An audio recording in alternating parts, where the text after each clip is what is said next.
Hello everyone, mga idol ko, kamusta kayo? Kamusta na dyan sa Pilipinas mga idol?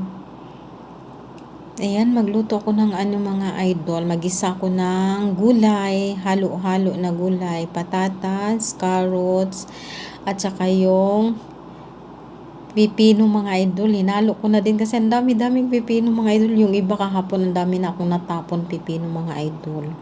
Oo. Tapos yung napili ako, tapos hinalo ko dito sa sa ginisang gulay.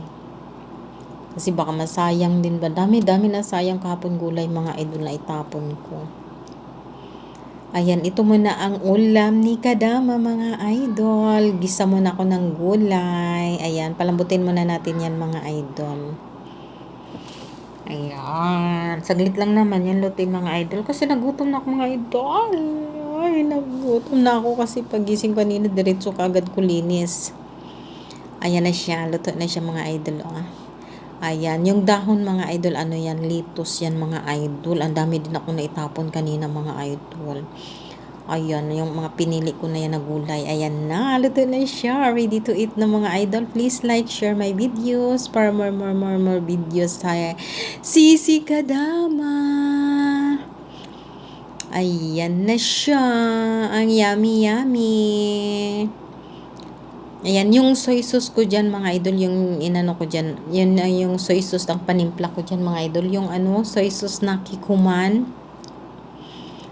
Ayan, siya. Oh, may kanin naman na ako mga idol na nagluto ko yung kanin. Tapos nung nakasalang yung kanin, naglilinis ako doon sa sa labas, tapos sa sala.